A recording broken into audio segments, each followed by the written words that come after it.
guys, it's Kira and welcome to another episode of Vlogmas. I think this might be episode number 8, but quite frankly, I've lost track at this point. So welcome to Vlogmas. It is currently the 14th of December, so we are so close to Christmas now. It's literally like 10 sleeps away, which is crazy. I just got back from a run and so I'm absolutely parched and ready for a cup of tea. So without further ado, let's dive right in and see what flavoured tea I'm going to be trying today. So obviously day 14. I recently took my gel nails off, so I feel like I have almost had my fingers amputated, like they just don't feel like they have the gripping capacity that they used to, which makes calendars like this a little bit tricky, but we persevere. And today we're drinking birthday cake. Okay, that sounds actually really tasty and I haven't tried this flavour before. Vanilla sponge, sweet icing and sprinkles, and it is a rooibos. I can never go wrong with rooibos, it's always so good. And it has sprinkles in it, that's kind of crazy. Glaze, vanilla pieces, almond pieces, mallow flowers. Okay, I think this one could actually be really tasty. I'm very excited. And I'm going to brew this, and whilst I do, we're going to chat about the sponsor of today's video, Ana Luisa. But first, I need to pick a mug for today's tea. Because it's one that I think I'm going to really like, I'm going to go for a big mug. And I think this pink one suits the flavour of birthday cake. So, plus the... oh wow, what a beautiful combination this box and this mug are. But yes, let's make ourselves some tea. Oh, I'm so excited to drink this tea. It just smells like a gorgeous vanilla cake and I can't wait to try it, but I want to let it brew so that I can get the full impact of the flavour. So while we let that tea sit for a moment, let's chat about the sponsor of today's video, which is Ana Luisa. Now many of you will know that Ana Luisa is a jewellery brand that I absolutely love and wear every single day, and as we're approaching Christmas I thought it would be the perfect time to talk about them. First of all, whether or not you are looking for a gift for yourself or for someone else, I do think Ana Luisa is the perfect place to turn because there is something to suit every single style and price range. And I'm also very happy to say that I actually have a discount code that you can use, KiraFoster20, which will be in the description box down below to get 20% off. So that is absolutely perfect whether you're treating yourself or someone else. But the main reason I wanted to chat about Ana Luisa today is because I have started planning my Christmas Day outfit, and I would love to know whether or not you are a dress up for Christmas kind of person or a like dress down, wear pyjamas for Christmas kind of person, because both are absolutely valid, but I feel like that is one of the dividing factors with how people approach Christmas, and it's quite interesting, especially if you have like a significant other, to know whether or not your families are both the same. Jay and I both have dress up for Christmas dinner families, which works out quite nicely, and I am actually quite a casual person in general. I spend most of my days wearing gym clothes or pyjamas, but when it comes to Christmas I like to go all out. And this year my favourite Ana Luisa necklace, which is this green one, has actually been the inspiration for my entire Christmas Day outfit because I think green is just my colour, and it just so happens it's also the colour for Christmas, which worked out very nicely. So I knew that I wanted to be able to wear this necklace that I wear every day with my Christmas Day outfit, so I went out in search of a green dress and I couldn't find one that suited what I exactly wanted. But then at the last moment I went into a shop and I found not a green dress but a beautiful green velvet jumpsuit, which just seemed like Christmas personified in an outfit. And so once I found that, I knew that it was time to go all out and find the perfect accessories. So I just had a delivery from Ana Luisa which has perfectly sealed off this Christmas Day outfit as the one. So of course I'll be wearing my necklace, but I also treated myself to a couple of gorgeous gold and sparkly rings, which I just think look incredible and are the sort of things that I wouldn't wear with my everyday outfit. So the fact that I can put them on with a fancier Christmas outfit just really solidifies it, I think, as like a special occasion kind of combination. So I bought myself those 2 rings, which I think are gorgeous, and I also have a green ring from a couple of months ago, which I think is perfect for stacking with the like crystal-y ring. So I'm very excited about it. I just think it's going to be a perfect Christmas Day outfit. And like I said, if you are wanting to treat yourself or treat someone else for Christmas this year, then I would recommend clicking the link in the description box and grabbing yourself that 20% off by using my code KiraFoster20. So with that said, it might be time to try this tea. Oh, it smells amazing. I'm just going to grab some oat milk and pop that in to seal the deal. And then it's time for a taste test.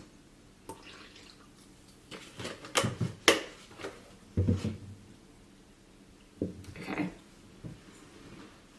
Cheers to happy birthday tea. Ooh.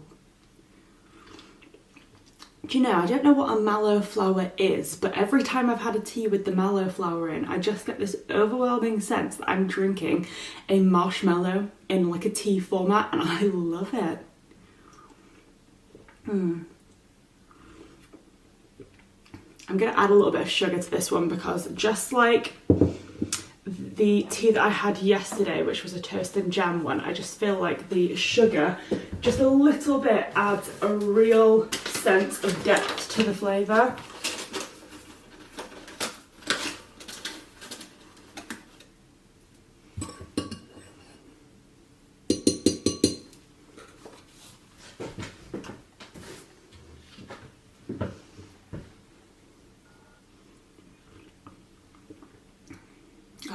Perfect, absolutely perfect. This one is going up there as one of my favourites. I'm excited for the last day of this calendar so I can go back through, remind myself of all the flavours and pick like a top 5, because I definitely want to treat myself this year to actually like getting a few of the like full size loose leaf ones, because I didn't do that last year and I kind of regretted it. So delicious.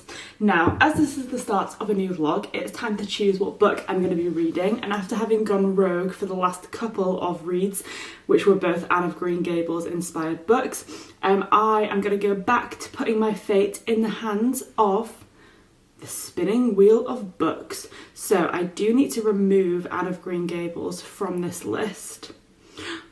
No.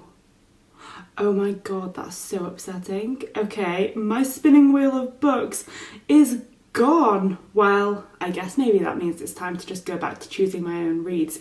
So I'll have to go to my shelves later on. I don't know what happened here. It's just like reverted back to the default wheel, which just has like a load of random names in it. So I would have to go and type all like 30 books back into here. And I don't really have time for that, so I guess I'll just have to pick a book myself later on, or maybe I'll give that responsibility to Jay. But I will be reading something today, and hopefully it'll be another book that I love just as much as Anne of Green Gables, because that has set my bar so high. But welcome to another vlog, and I'll catch up with you a little bit later on, probably on my lunch break, because I'm now about to start the day of work.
my bad, and I'm actually just like reflecting and remembering on things with a bit of rose-tinted nostalgia, but I really don't remember there being so many disappointing and underwhelming tea flavours in last year's calendar, which honestly pains me so much to say because I was so excited for this calendar this year because of how much I enjoyed doing this specific Bird and Blend calendar last year. But maybe that was my bad for deciding to get the same one 2 years in a row, because there have been some really nice flavours, but a lot of the ones that I've enjoyed the most have been the repeats from last year. And so last year was like hit after hit after hit, at least to my recollection.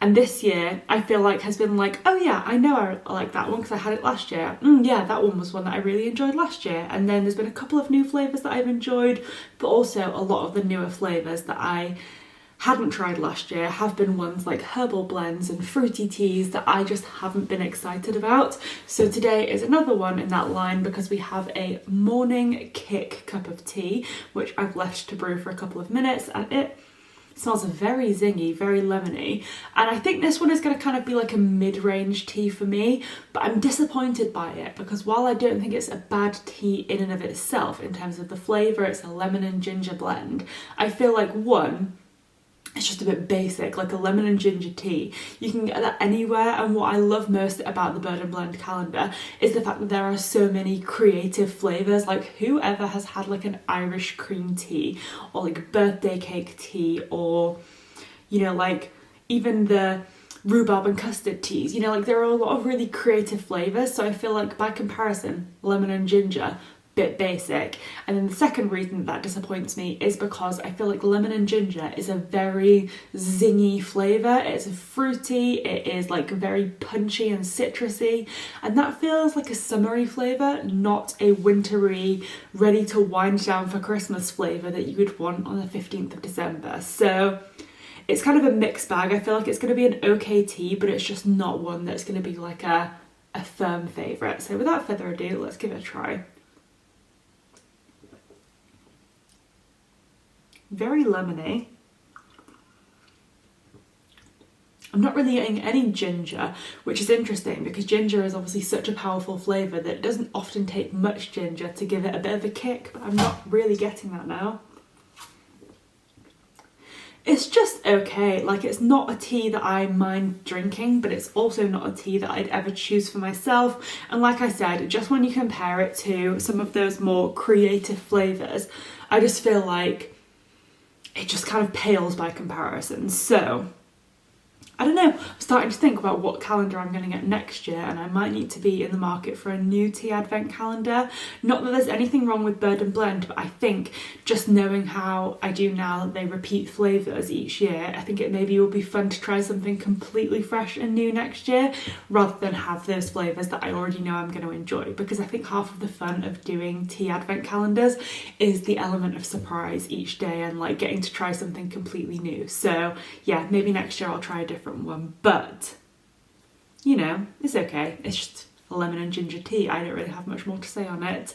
What I do have to say though is that last night I managed to find a book which I think has the most festive cover ever without actually being a festive cover, and that is The Christie Affair, because honestly no one can deny this is so beautiful. I absolutely love it, and I will say I was excited to read this book for a few reasons, but the cover was the thing that kind of caught my eye when I looked at my shelves last night and I was trying to find something that I hadn't read yet and that I wanted to pick up, and this one just really caught my attention. But I also feel like it is a mystery, and mysteries feel very seasonally appropriate. I feel like there is just something about a detective story that just feels perfect for this time of year, the lead up to Christmas, cozy days, warm and like inside with your blankets bundled up and a hot cup of tea and a good book. I just feel like mysteries feel like they fit that aesthetic for me. So that was another reason why I wanted to read this book.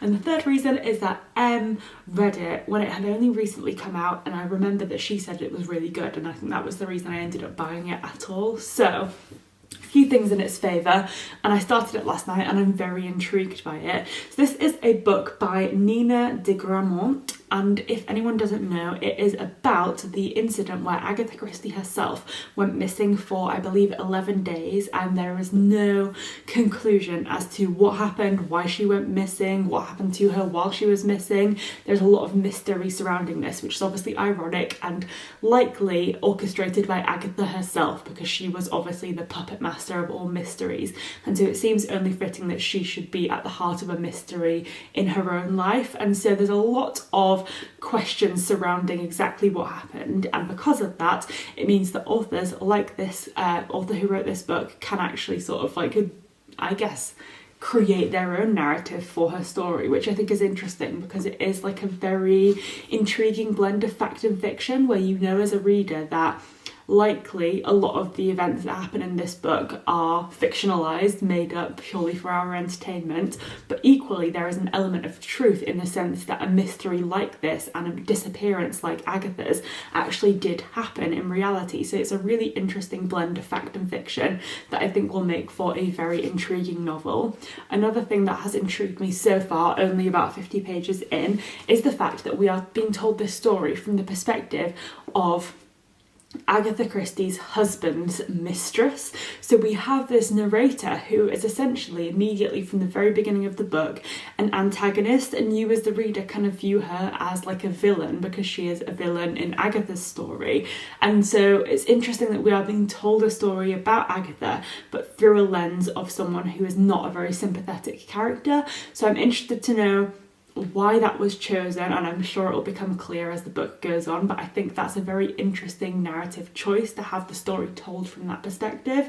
So I feel like all of the odds are in this book's favour, because I feel like there is just so much that could be done with this like narrative, and I'm sure maybe other authors have written about this disappearance because it's such an intriguing concept that it must have been written about before. But I think the beauty of it is kind of like with fairy tales, and you could tell the story from so many different angles and have so many different versions because there is no like one single truth, because we don't actually know what happened. So very interested to see what goes on with this one, and I'll be doing some more reading later.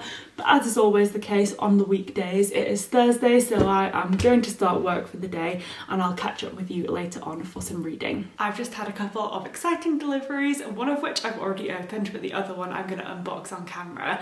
So starting with the one that I've already opened, it was actually a Christmas gift from my manager at work, and she got them for the whole team, and basically it's from this brand called More Tasty Crumbs, and the concept of this is that you basically get sent like a little tub filled with cookie dough, and then you can like bake it yourself as and when you want the cookies. So you put this in the fridge and then you can just scoop out as much cookie dough as you want at any time. So you could do the whole thing, or you could just make one cookie at a time, and then you basically just bake it, and this smells absolutely incredible. I must admit the temptation to just eat the cookie dough exactly as it is quite strong, but I just thought this was a really cute concept, to be honest, because like fresh baked cookies are the best thing ever, but like so often you either like, they're really expensive to buy like fresh baked styled cookies, and you get the packs of 5 and they're tasty but they are expensive, or you can't be bothered to make a full batch. I feel like this is a really fun idea, and the ingredients are just on the back, but it is all vegan. I think there are various different flavours available, but these are the classic ones, which are just like chocolate chip cookies, and I feel like that is something that I cannot wait to have. So I'm definitely going to be baking at least a couple of cookies tonight to have as a little treat with a cup of tea. But yeah, I thought I would mention this one because I just thought it was a really cute concept, and then you get your little baking instructions with it. But yeah, that business is called More Tasty Crumbs, and I had never heard of them, but obviously my manager had, and I am so glad because this sounds so much fun, and I feel like it's a very cute little gift. So that's the first thing, and I cannot wait for cookies. The second is an Amazon delivery, and I do not know what's in here. It went to Jay's parents' house for some reason, which seems to be happening with all of my like deliveries that I'm not making myself, so I don't know what's going on there. It still like has our old address on it for some reason, but it's a big box, so I've got no idea what it's going to be. Okay. Oh my god, I'm so excited. Oh my god, oh my god, oh my god. I literally only added this to my wish list so recently. Oh my god. It is the complete collection of Anne of Green Gables. Oh my god, I love it so much. Wow. Oh my god, I'm like flabbergasted because I kind of put this on there. Like sometimes when I add things to my wish list, well, I never really think about people buying them for me. I just kind of put them in there as like a pin in my own mind to remember to order things. But this just looks so, so beautiful. I mean, look at the spines. I just think that is gorgeous. And then you can see on the back, all of the different books. Wow. Well, not to say that I'm going to throw the Christie affair completely out the window because I am interested by it, but I think after I've read that book, I know what I'm going to be doing because Anne of the Island, Anne of Windy Poplars, Anne's House of Dreams, Anne of Ingleside, Rainbow Valley and Rilla of Ingleside have my name written all over them. I can't wait. I'm just going to have a look at the front cover of some of them because I just think they look so beautiful. Oh, just look. I'm in love. I just think this is so, so cute. Wow. Wow. Okay, right. I'm going to read the gift notes. Oh, these are from my wonderful friend Mary, who a lot of you will know from her channel Mary Among Stories, but you are just the most incredible person, Mary. Honestly, you are such a beautiful light and I'm so glad to have you as a friend. So, wow. What a... Oh, I genuinely am flabbergasted. I feel like that is such an unexpected gift, but I'm so grateful. So thank you so much. I honestly could not be happier. I feel like Anne of Green Gables has just been bringing so much light into my life recently. So, wow. What a day. I feel like Thursday is, you know, one of those unassuming days. You don't expect much exciting stuff to happen on a Thursday, but this Thursday has been quite a day on account of cookie dough and new books. So this evening, me and Jay are going to go do the food shop. It's the week before the Christmas food shop, so I don't know if I'm going to pick anything exciting or festive up today, but I am certainly going to keep my beady eye out to see whether there are any fun festive things that I want to get my hands on. And I also need to decide what to have as my like main thing on Christmas Day. Like obviously when other people will be having turkey, I don't know what I'm going to have yet, so I'm going to have a look out in Tesco and see if there's anything good to add to my shopping list. But I'll catch up with you later on. And yeah, wow, I honestly, wow.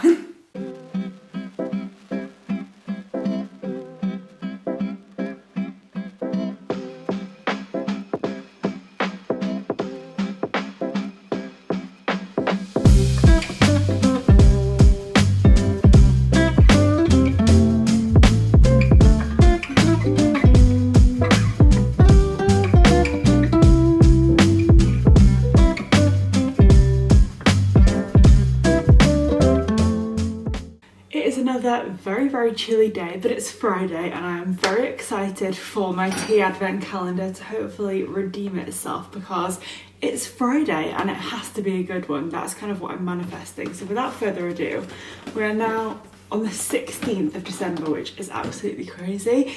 So let's find out what tea we're having today.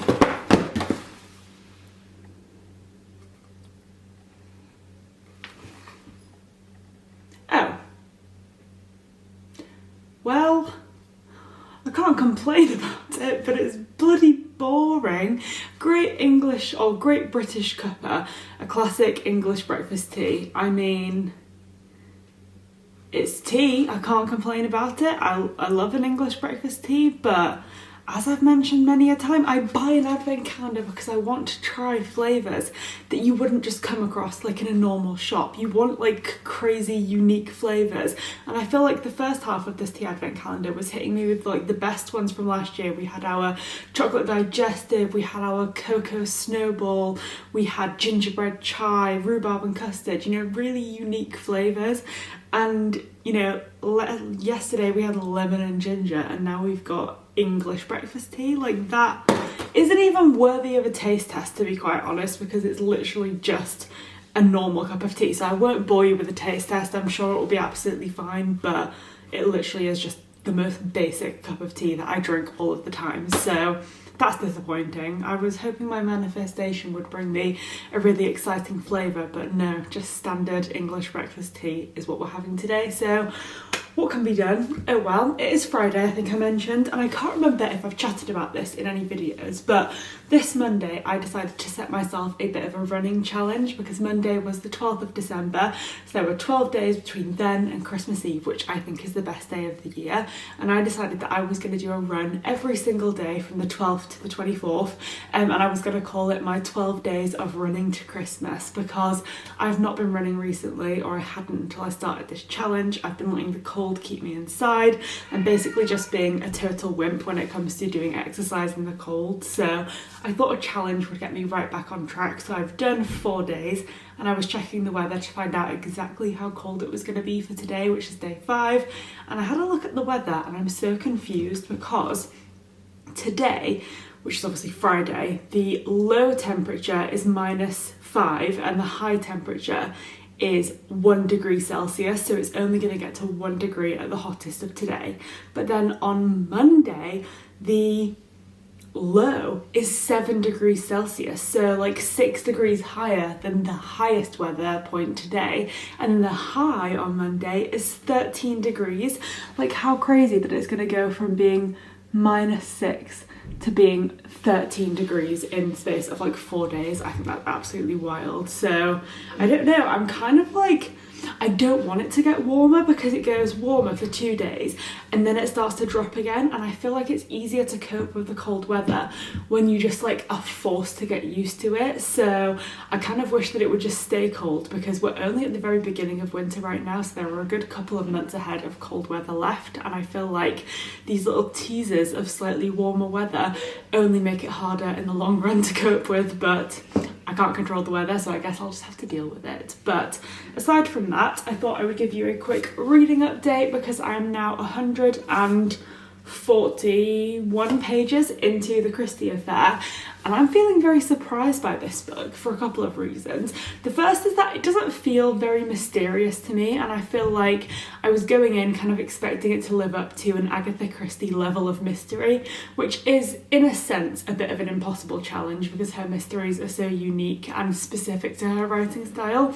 But then equally, if you are going to put her name on the front of a book, that's kind of what you expect, is that something that feels similar and sort of recognisably Agathie Christie in style. So it's not really doing that.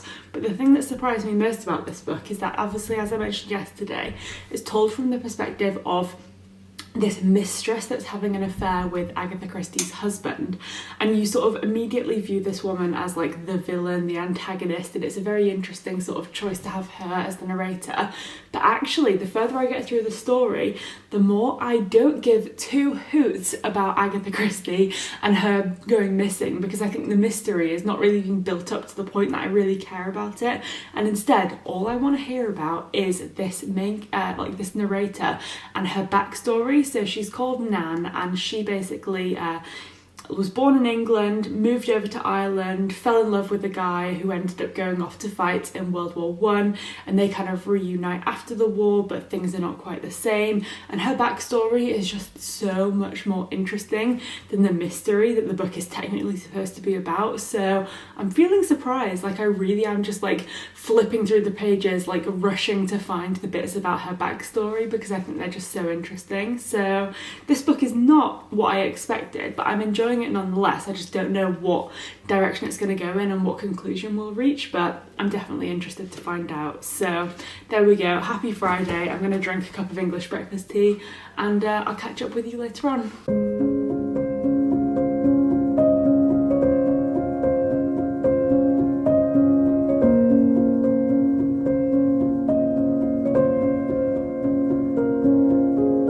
People used to tell me all the time that I would overfill my cups of tea. I would get comments on every single video that I made saying how people were so stressed because my tea was so full and they were sure I was going to spill it. And I used to find those comments so ridiculous because, first of all, it's my tea. Second of all, if I spill it, it's gonna burn me, not you, so there's no need for you to be stressed. But the reason I bring that up now is because I don't usually get those comments anymore, because I don't film a lot of sit-down videos where people are really looking at my mug while I'm holding it. But when I was filming myself pour the water into that particular cup of tea, I was looking through the lens of the camera rather than actually looking at the cup, and it really distorts your depth perception. So I filled that cup up. Literally, if I'd have put in an extra millimetre, it would have been overflowing. Like, I fit the maximum amount of water into it. So if you want to see a cup that is overfilled, there it is. It is right to the very top.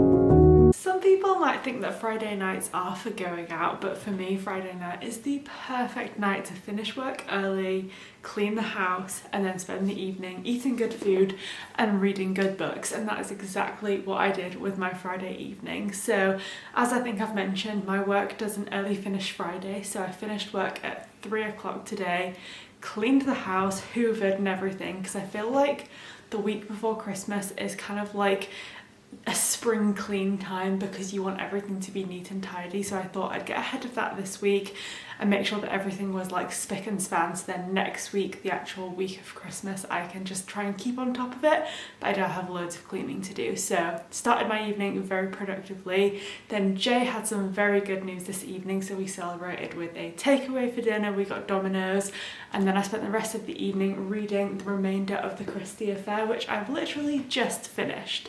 Now, I was struggling with how to rate this book because it had a lot of pros and cons. So with that said, I ended up going for just like a solid, straight down the middle 3-star rating, because I felt like that encompassed all of the different emotions I felt towards this book. It was quite a mixed bag, and the thing that I would say is my standout thought about this book is that it was nothing like what I expected, in terms of it didn't feel like an Agathie Christie style mystery, and yet the bits that were the mystery were actually my least favourite parts of the book, and then the bit that I actually enjoyed the most was the part that I had no idea I was actually going to be getting, and that was all of this backstory and history from the narrator Nan, who I feel like was such an unexpectedly interesting character and really was like the shining star of the show, which I kind of should have expected, because you don't make someone a narrator if they're not going to be interesting. But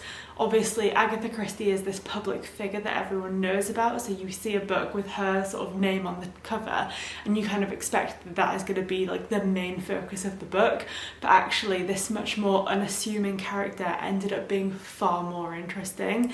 And the thing that kind of made me struggle with this book was how interesting her parts were, because then by comparison the bits that were actually about Agathie's disappearance and solving this mystery just felt almost frivolous and just like a little bit pointless by comparison to what we were learning about in Nan's backstory, which was just super harrowing, dark, and really, really moving. It felt to me very similar to the early seasons of Call the Midwife in the way that Nan's story kind of played out and the things that we were learning about, because it was set in Ireland and we were learning a lot about the mother and baby homes that were run by nuns and priests over in Ireland, and it's quite a dark part of Irish history. I think everyone could agree on that, because a lot of things have been uncovered since about how they were treating young mothers, and it was all very, very, very, very dark. And so I thought that was really interesting to learn about and to hear that sort of told from the perspective of someone who had experienced it.